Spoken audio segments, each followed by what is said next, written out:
I will not be able to see your comments until the end. So if there's anything you really need me to see, please either repeat it or let me know at the end. Down below me, if you scroll down, there should be a donation link to PayPal. I'll see if you have my email. That works for PayPal as well. And I'm Matthew Kesson on Venmo, in case you want to tip at all or donate. And I'm doing fine, but I do believe in paying artists, and I'm doing this. On pay what you can, and I'm happy to. But if you want to send something my way, that would be lovely. All right, let's get started. Hi, I'm Reverend Matt, and one of the definitive traits of a great many monsters is that they are hard to kill, which of course serves to make them threatening. The man-eating, misshapen outsider living on the edge of society that you can hit with a rolled-up newspaper and then it explodes doesn't make for much of a story. Of course, sometimes they are easy to kill. In the case of vampires, for example, sharpened wood is actually cheap and plentiful. But in many stories, if you take it back out of the heart, the vampire just wakes up again, womp womp. Monsters come back from the dead a lot, is the point, and not only because it is written into their rules, but simply because individual monsters get popular, and people want more stories with them. So, today we are going to examine monster reboots. First, though, we need to establish a few parameters, not only because, oh, I've made a terrible mistake. Just a moment, please. I know what it is. That's wrong.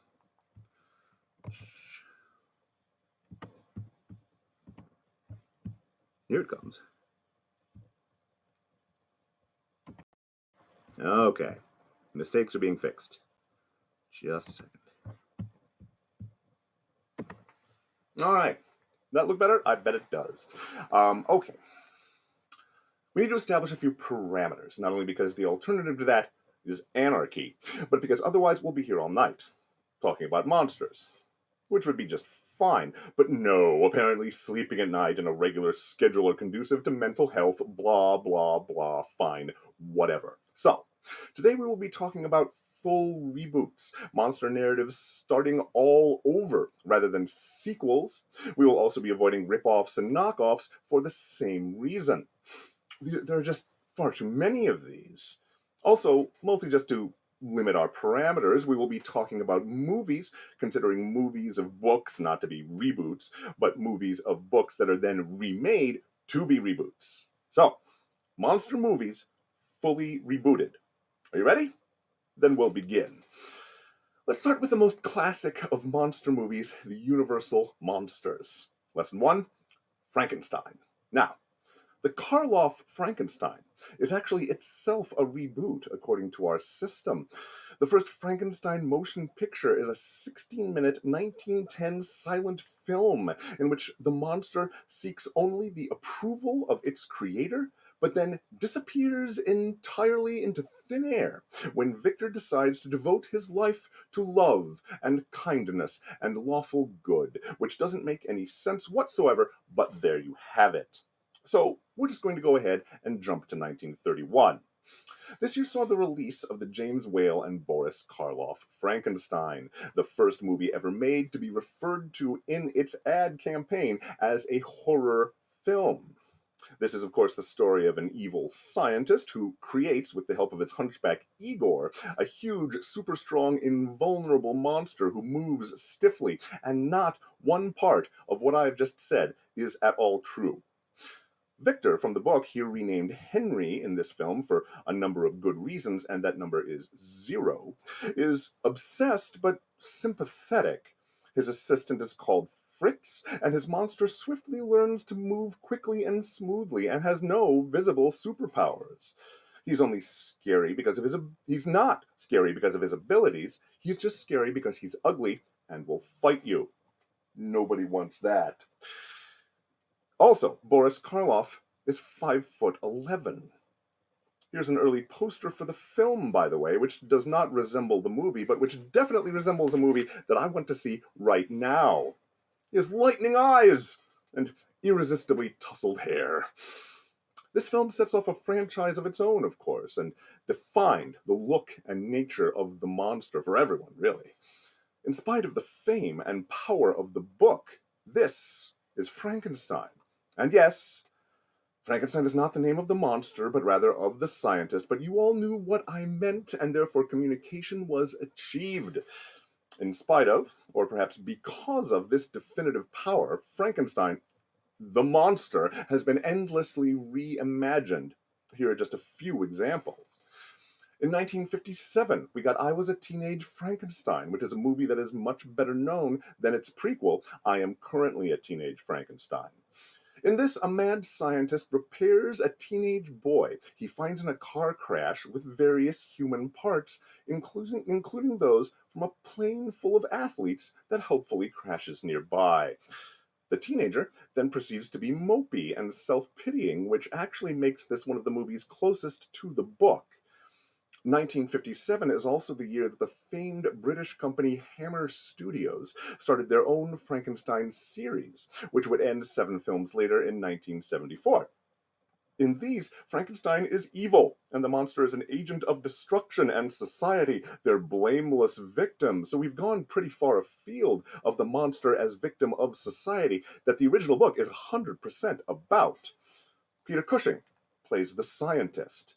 Christopher Lee plays the monster in the early films, and David Prowse, the man in the Darth Vader suit, plays the monster in the later films, and so everything's pretty Imperial and or Sith Lord. One tries to imagine Ray Park as the monster, but that's just weird. Not like the rest of this. For example, also not at all weird is 1966's Munster Go Home, in which an entity that is clearly Frankenstein's monster is married to a vampire or witch or something, and they have a werewolf child and a live-in vampire grandparent, and this, of course, is based on the Munsters TV sitcom. Whether this or the concurrent Addams Family TV show is the superior television programming is one of those everlasting pick-a-side debates like dogs versus cats, Beatles versus Stones, Star Wars versus the Dukes of Hazzard. And like most of these, it is also apples versus oranges, a pointless dichotomy. Not only is there no judgment of a person's character to be made by their love for either, but a single human brain in its marvelous complexity can actually love both. Though the Monsters theme song is better. That is a science fact. I will cut you. There's a popular video meme on the internet in which Herman Munster, from an episode of the show, explains that you shouldn't be a vicious bigot, and when the Munsters has a sociological and ethical sophistication not accessed by the American voting public, then we have us a little problem. In 1973, Blackenstein, has everyone got that? Asked the question, what if Frankenstein's monster was black, which, given the monster's status as an oppressed outsider, is actually maybe not such a bad question. In 1974, there was a movie called Young Frankenstein, which I'm sure none of you are interested in, but I will mention a few things. Apparently, it was a delight to make. There was a good deal of improvisation, and a number of shots were ruined by the laughter of the cast and crew. In particular, the quick cut after Gene Hackman says, "I was going to make espresso," is to disguise this. And it also deserves mentioning that for all its absurdity, this movie, more than any of these other Frankenstein remakes, is a tribute to the Universal Pictures. Mel Brooks fought the studio to make it in black and white. A reference to the 5 other times this happened is about the 5 original films, and even the plot, a descendant of the original Frankenstein continues his ancestors' work, is an homage to those films. 1985's The Bride starred Sting and Jennifer Beals, and hence was just as 80s as anything you have ever seen. The monster was played by the Noid. It was full scale. 1994's offering was Mary Shelley's Frankenstein, starring Robert De Niro as an especially sloppily sewn-together monster. This was one of numerous retellings that claim to be closer to the book than Karloff's version, and are that, yes, but only because the Karloff Frankenstein was largely similar to the book in that it had a guy named Frankenstein in it. Howard the Duck is arguably a closer retelling of Shelley's book than Karloff's movie, but I digress. Originally conceived as a companion piece to the Francis Ford Coppola-directed Bram Stoker's Dracula, which we, of course, will get to here tonight, it ceased to be so formally because Coppola didn't like what Frankenstein's director, Kenneth Branagh, did with his film. Coincidentally enough, Neither did almost anybody else. Another version of the monster was in 2004's Van Helsing, but you can't hold that against him. Of course, Dracula goes hand in hand with Frankenstein. Not literally. I mean, they could. All these reinventions of Frankenstein have only been a scratching of the surface. We could easily have one where he and Dracula are in love, and they hold hands and go to the malt shop, I guess. I'd probably rather see them team up and murder some dudes, but however it goes, it would be an interesting reinvention. Many reboots, as we have already seen, and will be seeing some more, are less based on interesting new ideas and more on the principle of me too, I want to make some money off these characters too. Anyway, back to Dracula. The first major motion picture about him was again not the Universal one, but rather 1922's Nosferatu, which is actually the source of the modern idea that vampires are destroyed by sunlight. This is actually no older than that. Including it is a bit of a fudging of the reboot rule because its vampire, Count Orlok, is not in fact Dracula, which you can tell because he has a different name. But the thing is, this is about the only way you can tell. Otherwise, it's plot point by plot point a film of Stoker's novel, and in fact named its vampire Dracula at first until people started talking about lawsuits. To this day, it's still an amazing film, moody and atmospheric, and it also has a hyena in it, because when you're making a German expressionist film, it's easier to get your hands on a hyena than a wolf, I guess. And then, of course, there's Bela Lugosi's 1931 Dracula, which gave us the outrageous accent and the high-collared cape, which latter originated in the theater, by the way, as a way to help Dracula disappear on stage. And really all the other classic visuals. Dracula's castle is full of webs and coffins and vaulted ceilings and possums and armadillos. For real, neither of these species lives in any part of Europe, but maybe Dracula has them shipped in? And so we learned that the secret of making a truly definitive Dracula film, put, I don't know, a kangaroo or something in there. Lugosi is a giant cliché now, of course, but his performance in this film is justifiably star-making with a grand, high-class swagger that is a joy to watch. Again, we have a definitive depiction. Vampires still have Eastern European accents a lot. And I am sometimes asked why Dracula impressions quite frequently consist of people simply going, blah, where Lugosi never does this. The answer is, I don't know. Nobody knows. It is, in fact, impossible to know. As with Frankenstein, Hammer Studios made their own Dracula series. Unlike their Frankenstein retellings, though, people cared about these movies, and their Dracula series is perhaps what the studio is best known for. Again, we have Christopher Lee as Dracula, and Peter Cushing as Van Helsing. Though Cushing is an actor of class and elegance, and not precisely an action hero, it was this series that really cemented the Van Helsing character as the vampire hunter, the committed and driven man. Originally in the book, he was more of an advisor to heroes, a Giles or Aughra sort of character, but Dracula was by now such an archetypal villain, he needed an archetypal hero to oppose him. And it wasn't going to be the novel's Mina Harker Girls Can't Fight Vampires for a number of excellent reasons, none of which we will be disclosing. The Hammer films are grand marvels of atmosphere and design, with wonderful performances and beautiful cinematography. In one of them, Van Helsing pursues Dracula on foot through the latter's castle in a remarkably drawn-out scene. Basically, they have a foot race.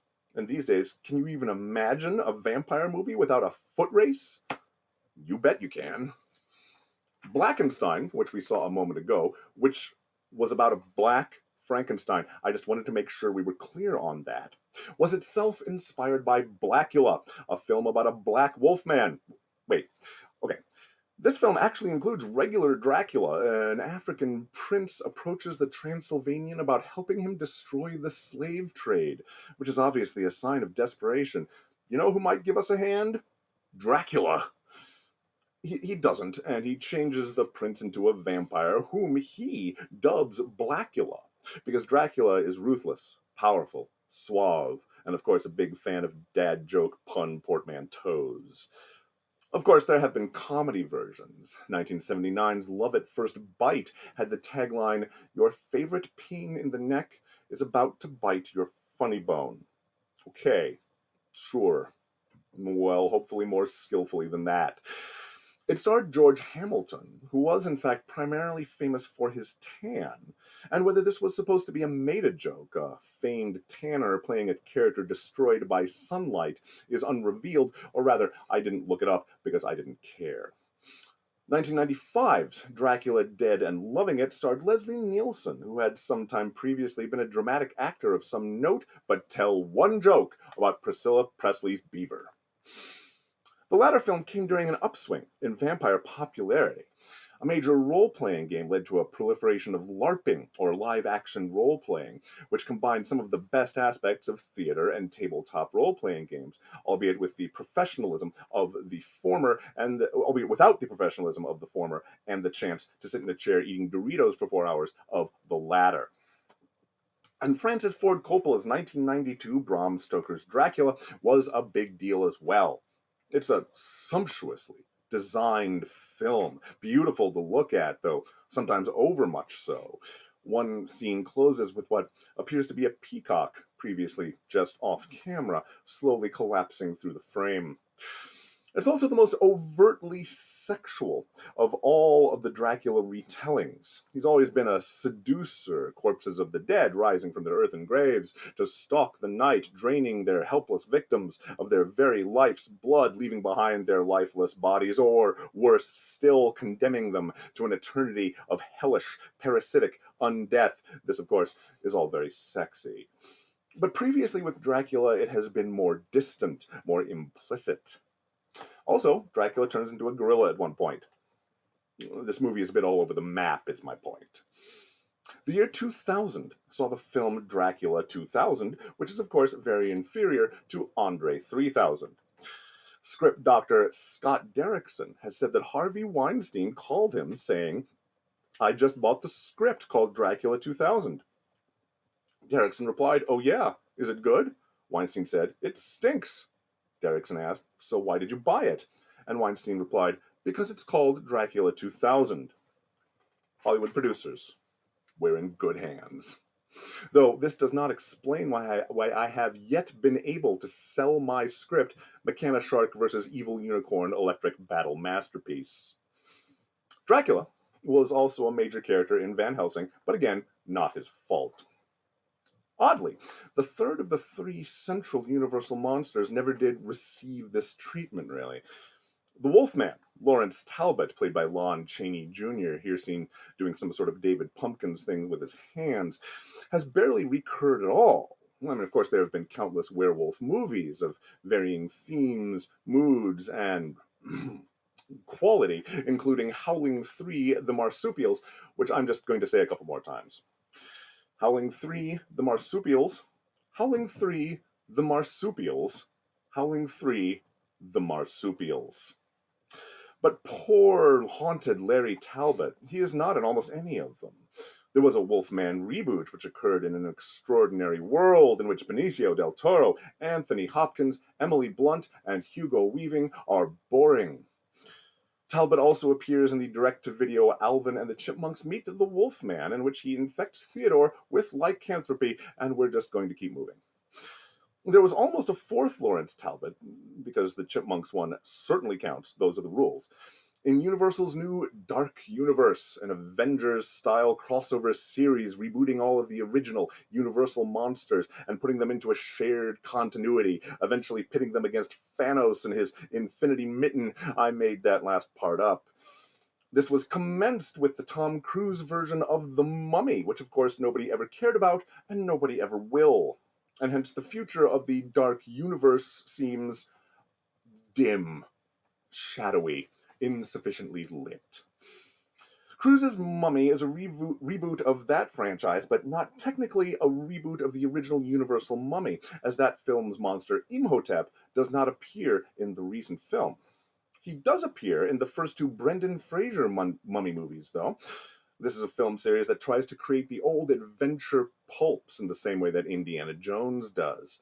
It also features an early film appearance of Dwayne "The Rock" Johnson, who is a performer of spectacular humor and easy charisma, unusual for muscle men. And then later in the series, there's Jet Li. And yet, In spite of all of this, it is not a very good film series. How to manage to make this all work, or rather not work, is difficult to comprehend, but it does help to remember that at one point a character has to outrun a sunrise and succeeds in doing so, which, since the average rotational speed of the Earth is 518 miles per hour, depending on your latitude, means that he was very good at running indeed. Let us now move from the Universal monsters to another of the great classics, a film and monster cited by countless major filmmakers as an extremely important influence on them, King Kong. Its titular monster is named Kong, but of course is referred to as King Kong, although in fact his holding of political office is unrecorded. Indeed, his place of origin, Skull Island, never was recognized as a sovereign nation, presumably because it never entered the Olympics. What a wonder it would have been if it had, though, because Skull Island was not an island of skulls, but rather of dinosaurs, which is, of course, much more rad. And as to why it wasn't called Dinosaur Island or Awesome Stegosaurus Island, well, we can only hope that history will forgive us. In any case, living on this island explains the selective advantage of Kong being very large. He appears to be about 25 feet tall, give or take. Quite large enough to force feed a tree to a Tyrannosaurus for some reason, but upon his arrival in New York, suddenly he was outclassed. Here, the master of a prehistoric land found himself dwarfed by the works of man. But still, he was big enough to be a threat, to throw chaos into their order, and indeed to easily free climb the Empire State Building itself and look goofily into its windows.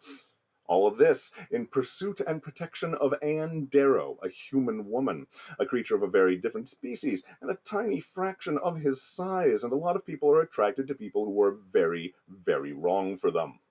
Or so I'm told. Indeed, his foray into New York has been likened to the Beauty and the Beast motif, in which wild, powerful, savage masculinity is undone by pure, virginal femininity. And once again, mythology, real healthy. Thanks. And the Empire State Building is an enormous phallic symbol, if a pointy one. Why Kong's species would have found evolutionary advantage in having such a Fellini-esque eye for visual metaphor in a dinosaur jungle is a question that science cannot yet answer. This, then, was the original Kong, but there have been 4 different major cinematic ones since then. The first of these was Japanese, 1962's King Kong vs. Godzilla. Even though this was only the 3rd Godzilla movie after The Son of Kong, the sequel to the original Kong made by the same people, there had been a number of... Oh, never mind. There had been a number of other kaiju films, kaiju meaning monster, or more specifically, unusual animal. Japanese is the best language. And so this film was actually in part a satire of the kaiju genre. Children in the movie want to go and see Godzilla when he emerges from the sea, and once both Kong and the reptile are in Japan, people start taking bets on who will win. There's a persistent rumor that the Japanese and the American versions of this film have different endings, the Japanese having Godzilla win and the American having King Kong win. This is in fact untrue, as is the rumor that in the Spanish release, Charo wins. In fact, in either version, the 2 grappling monsters fall into the sea, and Kong is seen to rise and swim away, which could be taken as a victory or as a retreat. And anyway, Godzilla lives under the sea most of the time. He's fine. The primary difference between this Kong and the 1933 Kong is that he is much, much larger, 50 meters tall, about 164 feet. He has to be this way to effectively fight Godzilla. The original Kong was maybe 25 feet tall, and that would be like Godzilla fighting maybe a marmoset. So this is, of course, just fine, the enlarging, though it does make his love for a human woman a good deal weirder. It's plenty weird already, but I myself have dated women with less than half my body mass, whereas I have not dated any the size of insects. I don't know, do you know someone? Toho Studios, the studio responsible for this film, as well as all of the Japanese Godzilla pictures, would use Kong again in 1967's King Kong no Gyakushu, meaning King Kong's counterattack, roughly, and released stateside as King Kong Escapes. And this is the one of the Godzilla offshoot films that achieve the gonzo craziness that the Godzilla series has been working for a few years by this point. The characters alone Okay, all right. The villain of the piece, seen here with his truly outstanding hair and cape, is a Bond villain-like character called Doctor Who. This is HU. This bears no connection to the British television show that maybe some people are a little bit into. But nevertheless, please contribute to my GoFundMe to purchase the US rights to this film and release it as Doctor Who meets King Kong, and then spend the rest of my life lighting cigars with $100 bills. Who is funded by Madame Piranha. And what's her thing? What side is she on? It's gray and ambiguous. Piranha is played by Mie Hama, who appeared in the James Bond series as Kissy Suzuki. Now, Suzuki is a perfectly good Japanese surname, but not a lot of Japanese couples name their children Kissy. On the other hand, one thing we know about the Bond universe is that a lot of couples look down at their new baby girls and have weird ideas. I'm looking at you, Galore family. The Goodhead family, well, there's not a lot you can do. On the heroic side, there's Commander Nelson, played by Rhodes Reason, who also starred in the American television series White Hunter, which I am just not going to watch. The doctor aboard his ship is Susan Watson, and she takes the Fay Ray role, though she may be the first such character to be openly affectionate toward Kong. Later explaining their first encounter to a room full of reporters with Watson at his side, Nelson says, Kong is a male and Watson is, well, see for yourselves, gentlemen. Everybody laughs, regretting only that the room could only hold a few dozen more people to sexually harass the doctor at once. Then there's the monsters.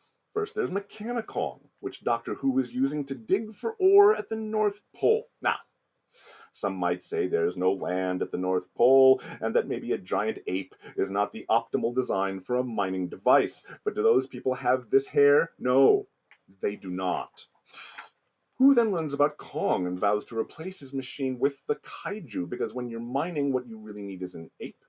Also, there's Gorosaurus, from whom Kong defends Susan, and a random sea serpent that Kong fights, because after mining, the thing apes are second best at is swimming. This all happens on Mondo Island, which I think says it all. If you can manage the belief suspension powers of the Godzilla enthusiast, I highly recommend this film. King Kong Escapes would be released in the States on a double bill with Don Knotts' The Shakiest Gun in the West. Now, as opposed to Willis O'Brien's stop-motion work in the original Kong, the Kong of these films is a man in a suit, because Japanese people knew that this is what monsters on that scale looked like. They pull it off. They have a certain panache about it. And so the next iteration of Kong, a 1976 American version, tried to follow suit. Get it? Suit? Actually, don't. No, please don't. And after 20 years of America making fun of Japanese kaiju suit effects, well, it turned out that it wasn't so easy after all. And the suit was terrible, and everybody hated this movie, and we have come here to celebrate things that we love, so we are not going to dwell too much upon it.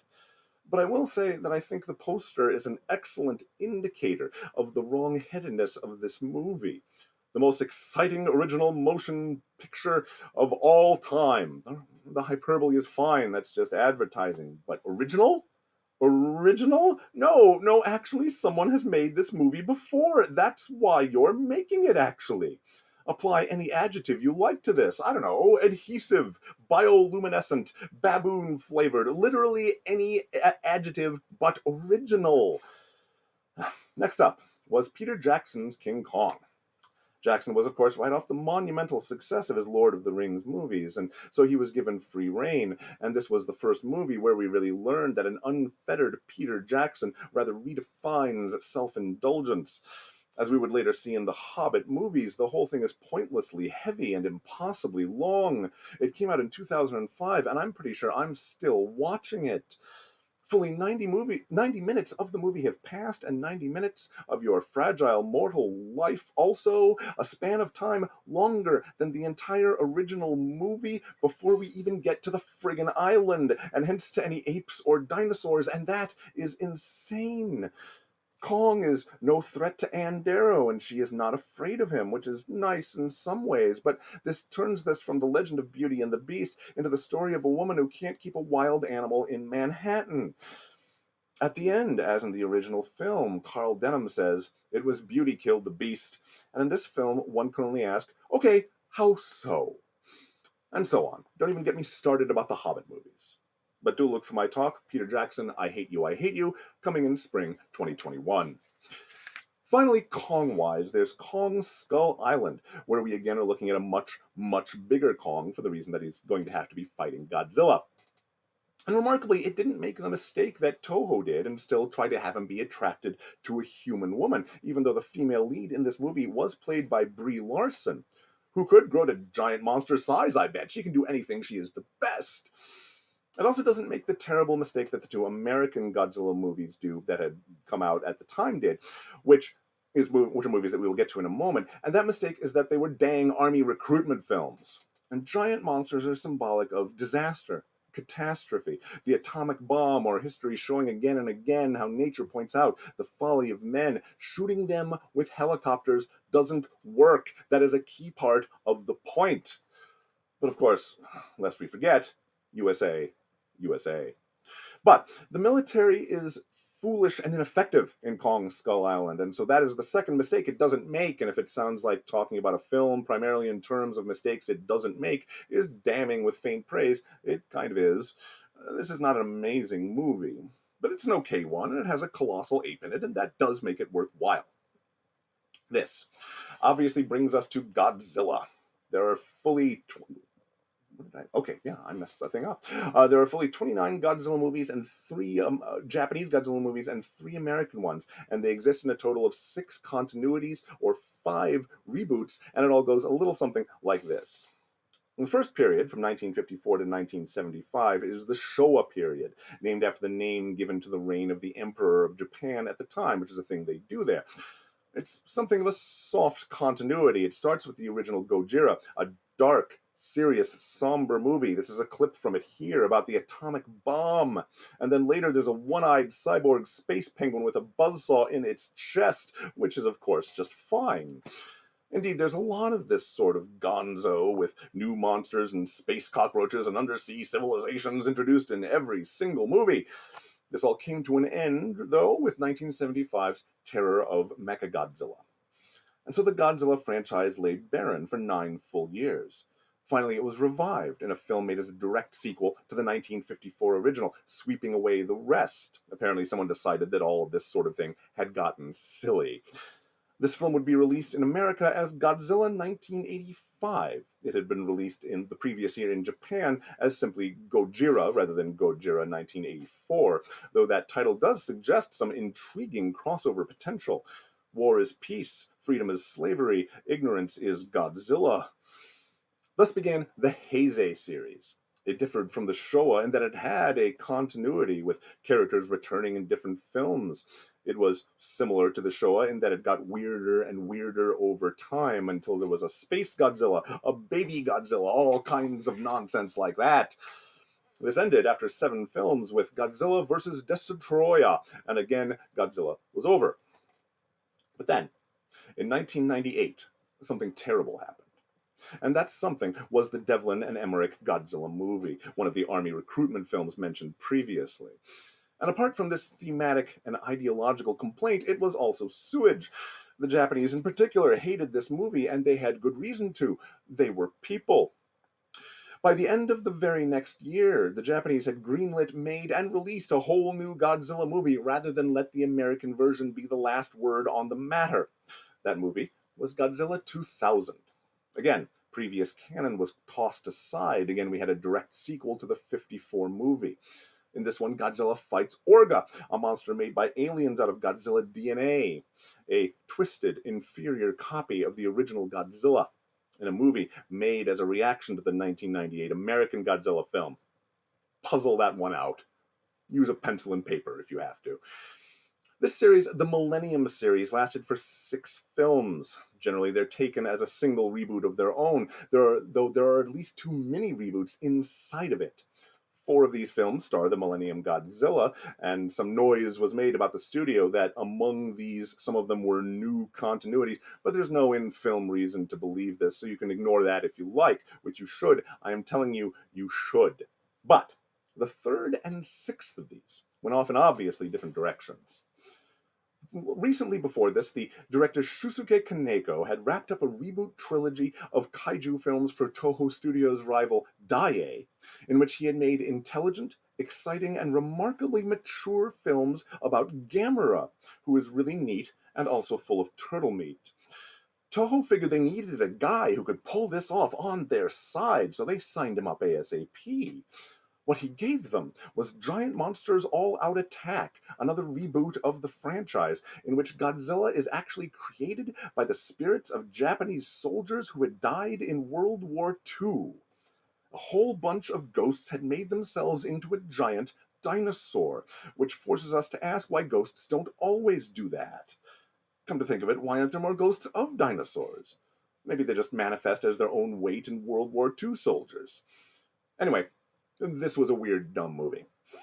And finally, there was 2004's Godzilla Final Wars, yet another swan song for the character. This one had superheroes, space aliens, and the reappearance of all sorts of kaiju in the destroy all monsters vein, monsters we hadn't seen for 30 years. Godzilla defeats them one by one, including a monster new to the Toho Godzilla canon, Zilla, who precisely resembles the American Godzilla, whom the real Godzilla defeats handily. He does not then tear off Zilla's head, spike it, and do a victory dance, but yes, he does. He does it in your mind. Please note that the DVD chapter menu for this movie includes a chapter called Kaiju Apocalypse, which is, of course, the name of my signature fragrance. This was meant to be the end of the Toho Godzilla series. No more would be made, we were told.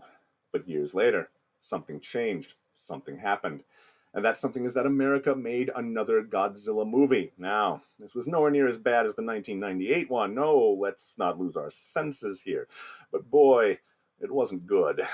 And it was, in fact, bad enough to rouse the sleeping giant once again. Godzilla announced a new Godzilla film of their own to open in 2016.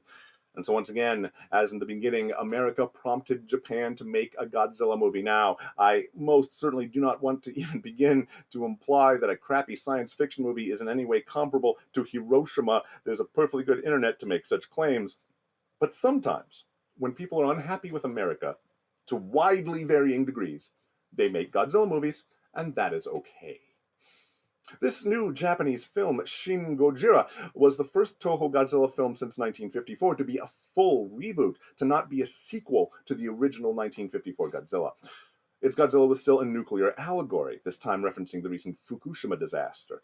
But it was less of a marauding dinosaur and more of a dinosaur-shaped monolith of necrotic flesh. Much of the movie is spent by humans in various meeting rooms, with characters hastening in between from one to the other in obvious absurdity. The implication is perhaps that nuclear catastrophe is bad, but what will really kill us is government bureaucracy, which is, of course, provably true. Godzilla is continually redesigned throughout all of these series, including in amidst single continuities. But one thing that was specifically changed from one reboot to another was his size. Staying at 50 meters tall throughout the Showa series, Godzilla would be 80 meters tall by 1984, and by 1991, fully 100 meters tall, twice as tall, and hence 8 times the volume as when he first appeared. Reports from the 1970s that also put him at around 100 meters are regarded as anecdotal and untrustworthy. Oddly, between 1999 and 2003, Godzilla was 55 meters tall.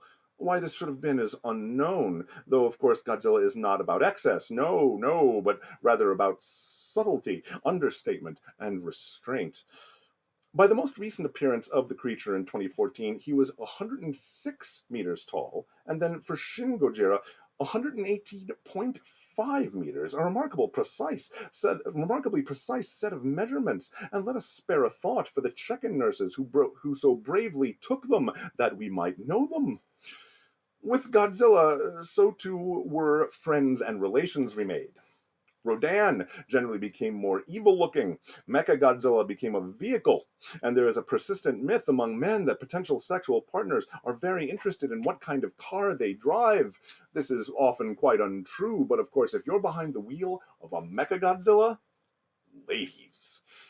And Mothra, a giant, Moth, who is also pure good, not only changed alongside her appearances in Godzilla movies, but, well, she'd originally appeared in her own movie and then crossed over with Godzilla, and then in 1996, 1997, and 1998, Toho produced a self-contained trilogy of movies about an enormous fuzzy insect known for its ethical uprightness. These were aimed squarely at children, whereas, of course, a movie like Godzilla vs. Megalon was aimed at serious, no-nonsense adults and two-fisted street-fighting badasses.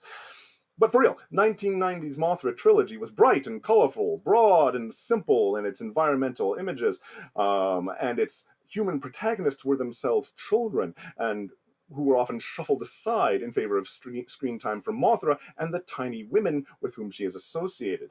Speaking of whom, these, called Elias in this version, were no longer twins, and in fact numbered three: Mothra's two pals and their sister, Belvera, who was evil. Or as evil as a 2-inch tall person can be. Which I guess is as evil as anyone, just not as effectively so. I mean, this hamster may love only genocide, but what's it going to do about it, you know? In these films, Mothra is now male, goes through a number of in-story transformations. Mothra what now? Rainbow Mothra and Aqua Mothra, to name just a few. He does not, however, change into Meat Lover's Mothra or caffeine-free Diet Mothra. In other prehistoric monsters threaten our lovely city's news, there is, of course, Arthur Conan Doyle's Lost World, which has been made for the popular cinema fully 3 times.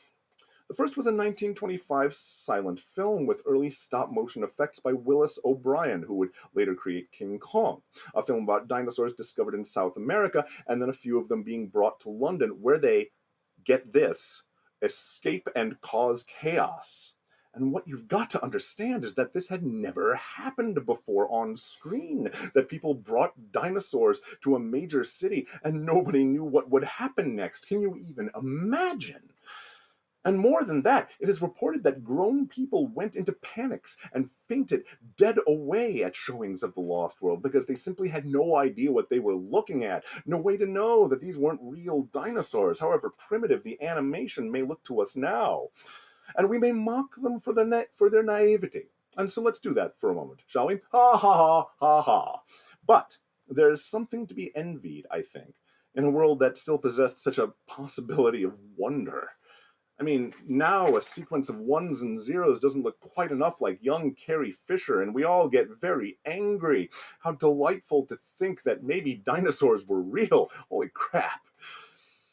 But much as the special effects of the film may not fully counterfeit reality to the modern eye, they're Jurassic Park compared to the next Lost World movie from 1960, in which dinosaurs were created by gluing fins and horns to lizards and crocodiles, which you were then asked to pay money to see in a movie theater, which of course people did.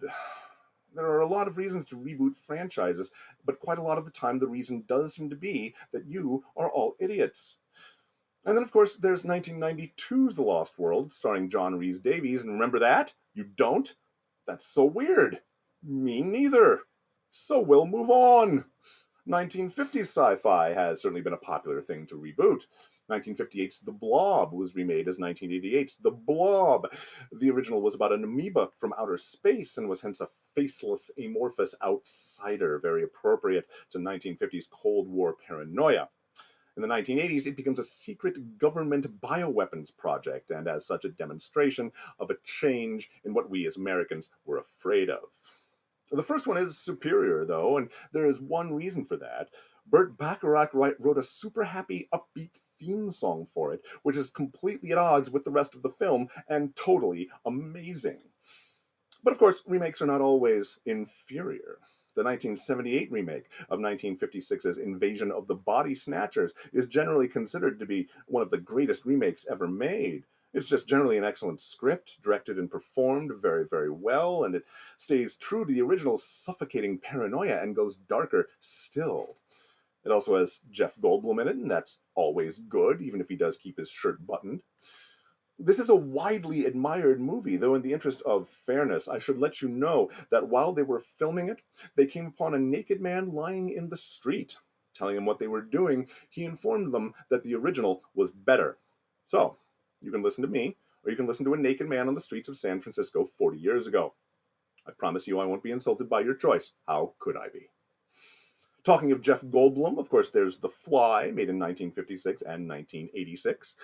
Goldblum's film was a great flourishing of David Cronenberg's signature body horror, whereas the 1956 one had Vincent Price in it, and also a tiny little fly with a human head and arm caught in a spider web screaming, "Help me, help me!" I myself can't get enough of that latter sort of thing, but again, you be the judge.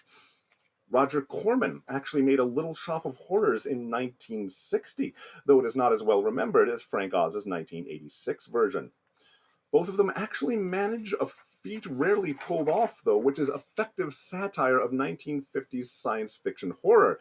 Usually the satires of these films merely point out that they have stilted dialogue and bad special effects. And yes, thank you, we know. Making fun of bad 1950s sci-fi is like shooting fish in a barrel, except if you do that, you have at least changed the status of the fish. And we must remember that not all 1950s science fiction was cheap and bad. The Day the Earth Stood Still was a towering achievement, a wonderful film that stands the test of time. There's practically nothing wrong with this movie except that, by 2008, one thing, and that is that nobody was making money off of it anymore. And so they made it again to fix that. This film starred Keanu Reeves, who I guess everybody loves now, and frankly I'm a little confused, but I'm not going to argue. It changed the original's anti-nuclear message to an environmental one, and its monolithic robot Gort into some sort of nanocloud, I think. I don't know. I haven't seen it. I do have a friend who wants to see it with me because, to quote him, "I want to see the apoplexy you would go into." And boy, that is just so tempting.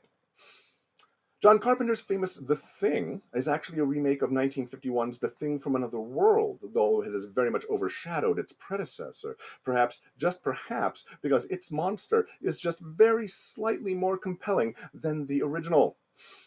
Set in an Antarctic base, a perfect setting for isolation, beset by a shape-shifting alien entity. It's one of the best horror movies ever made, mostly a masterpiece of paranoia and tension, punctured occasionally by shrieking unearthly terror. One of its best lines is Kurt Russell's, "Nobody trusts anybody now, and we're all very tired," which is, of course, the new U.S. Pledge of Allegiance.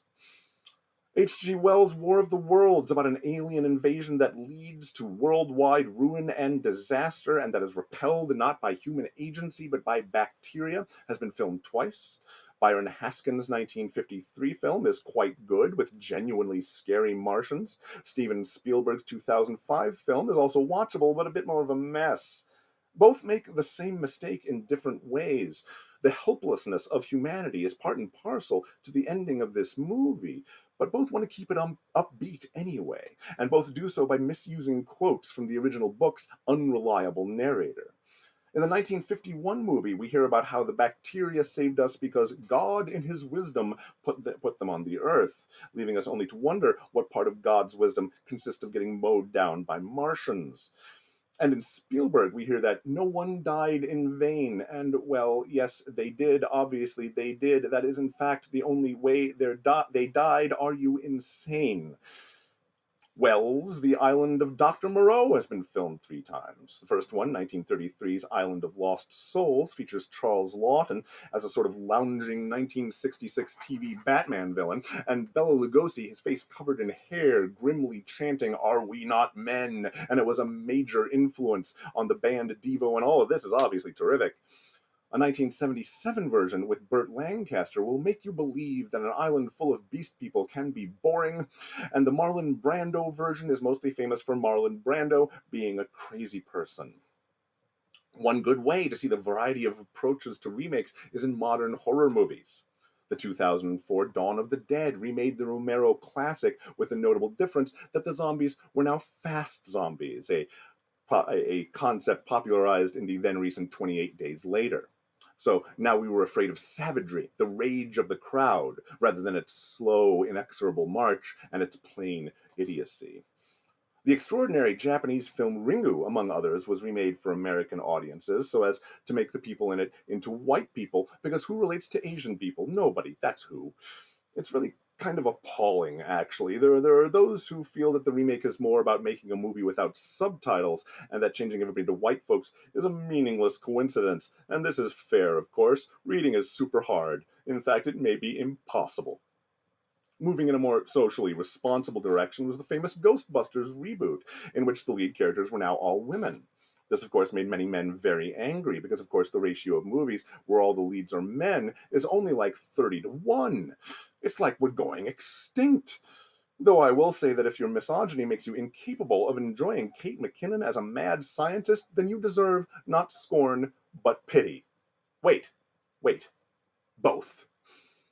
And another way to remake a horror film is to take a movie by the greatest living genre director and put a grandma with a machine gun in it, and haha, aren't you the Dickens? And so we have come to an enormous variety of techniques and motives for making monster movies, and an enormous variety of levels of success. Some are knockoffs with virtually no worth, and some overshadow their predecessors until the older films are all but forgotten. But as long as humans continue to imagine monsters, and they always will, they will continue to reimagine them. Sometimes bigger, sometimes more sophisticated, sometimes less sophisticated, sometimes even opposed by women. Truly, the human imagination is limitless. Thank you. That's the show. Let me switch over to stuff here. Hold on. There we go. Hi, everybody. I do like saying the Dickens. Thanks for being here. Hello. So now, okay. So a few. The closing announcements. Let's do those.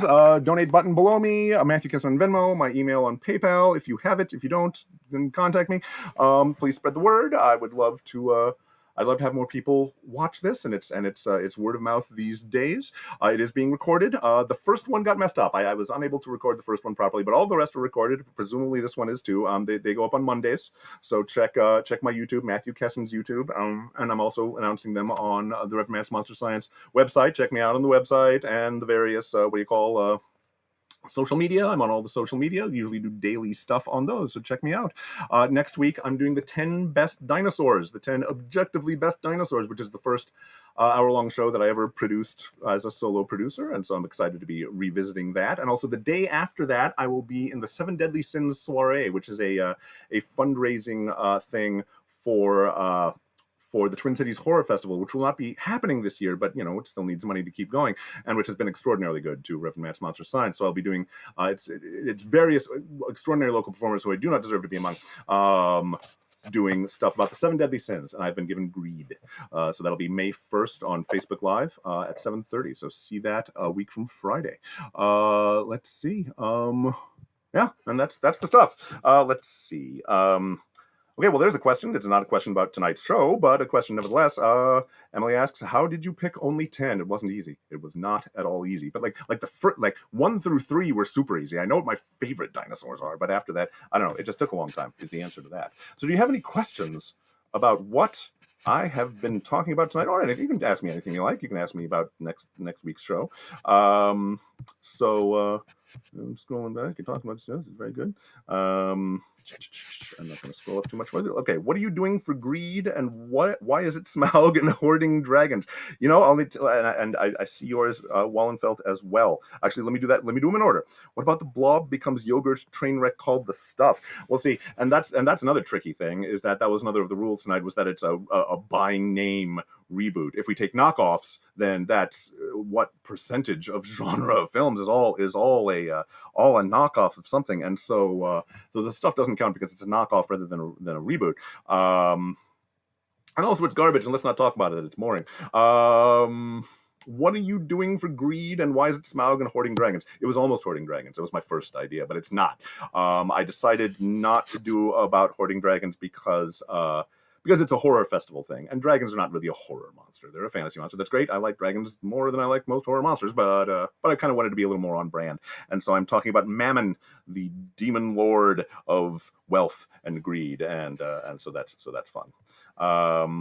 Let's see.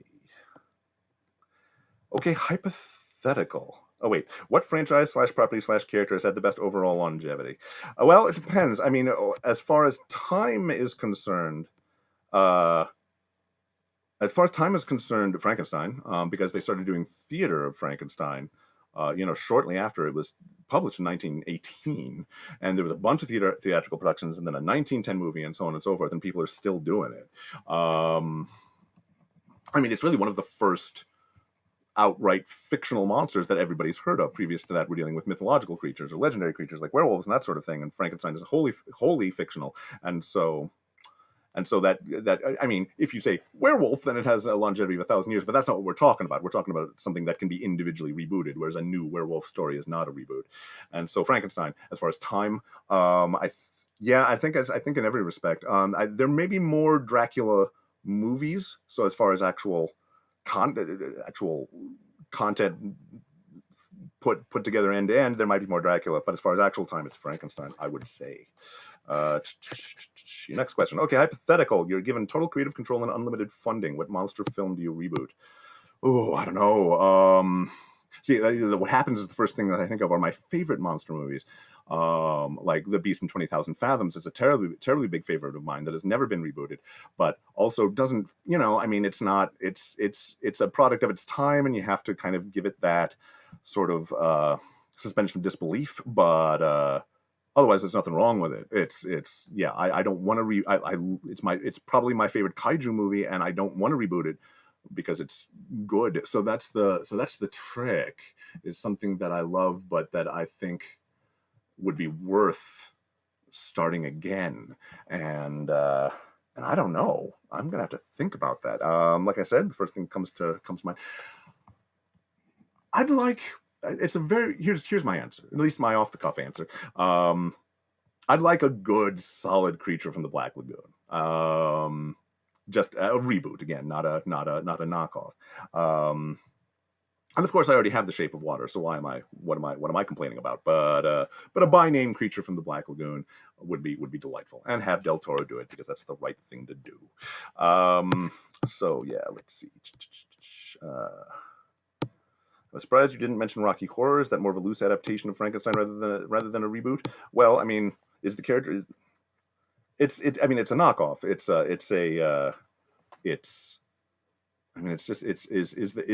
anyone? I don't know my Rocky Horror as well as perhaps I might, but no one's like named Frank. A lot of what defines things as reboots rather than knockoffs, it's just names. The stuff is clearly the Blob, but it's called something else, so it's not a reboot. And so is anyone named Frankenstein in Rocky Horror? I don't think anyone is named Frankenstein, and so it's a new thing with things. Yeah, Frankenfurter, not good enough. But yeah. Okay. Hold on. What specific subgenre of horror movie is ripe for reboot? That's a good question. Sort of a reimagining of a whole subgenre rather than an individual thing. I want werewolves back. I want good. I don't know. Have there been good werewolf movies? I want some good werewolf movies again. That's my answer to that. Has there been any good recent? Like the last werewolf movies I really liked were Ginger Snaps and Dog Soldiers, and those are 15 years old now. So let's do that. That is my answer. Just give me a second.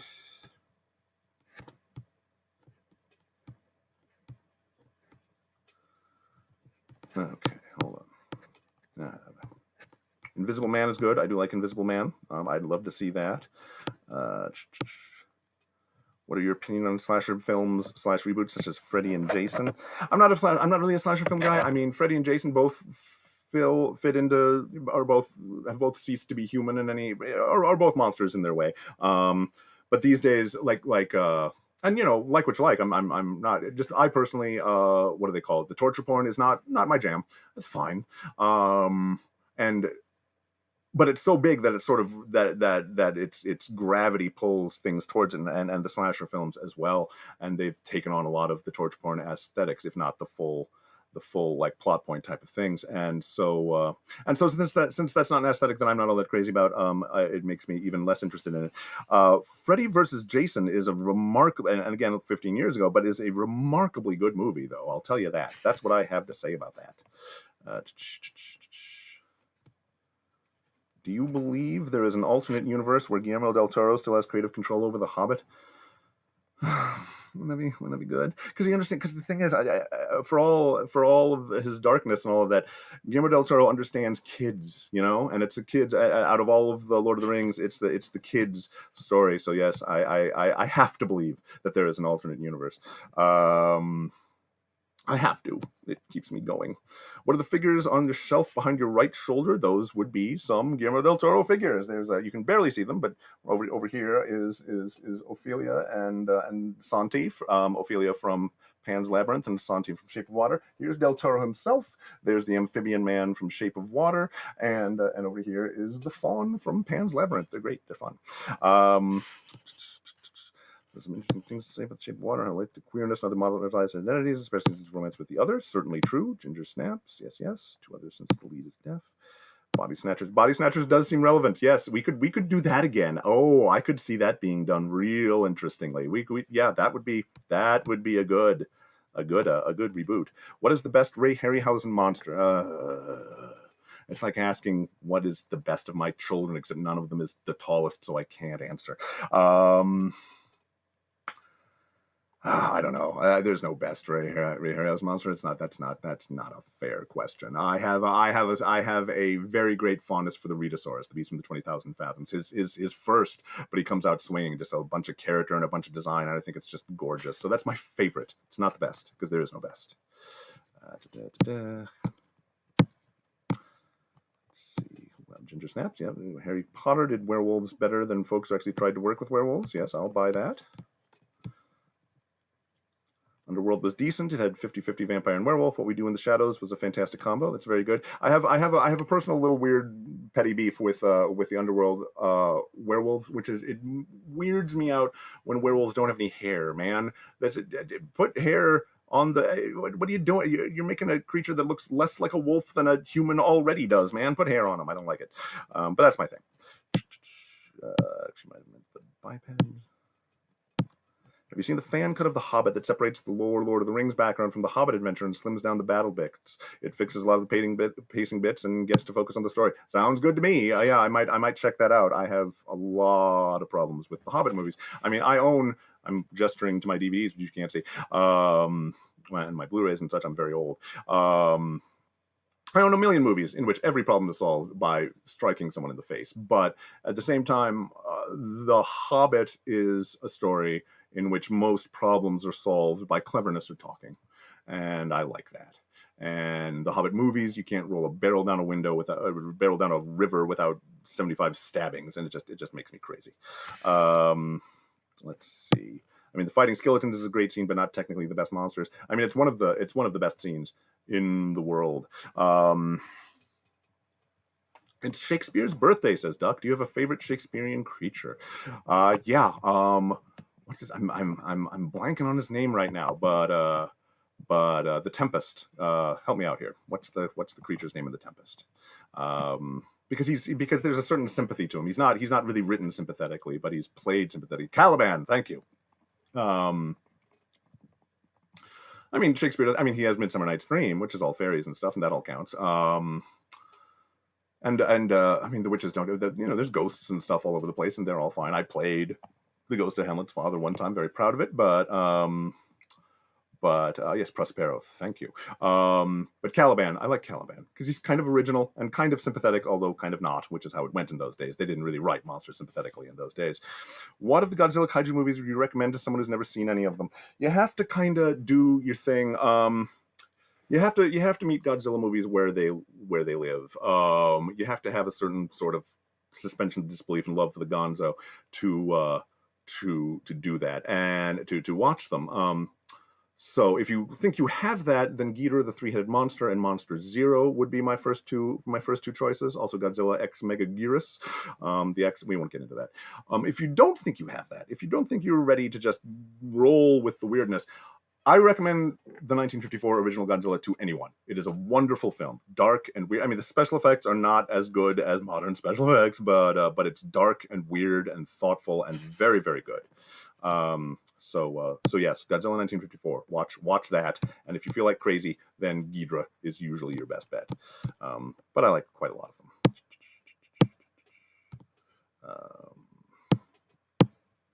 Pacific Rim, yells Elizabeth Rose. Cloverfield, yay or nay? Nay, absolutely nay. Look. Even an Alien, man. Even the haunted house thing where you don't get to see the monster. I get it. That's fine. It's functional. It is scarier that way.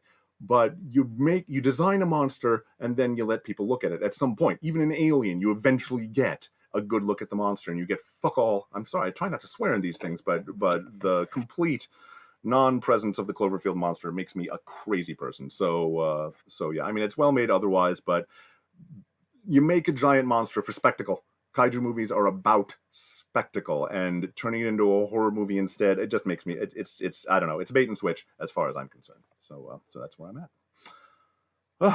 Any other questions? All right, well, thanks very much, everybody. We'll hopefully see you next week for the 10 best dinosaurs, and have a delightful evening. Thank you all so much. Yes, it was quiet.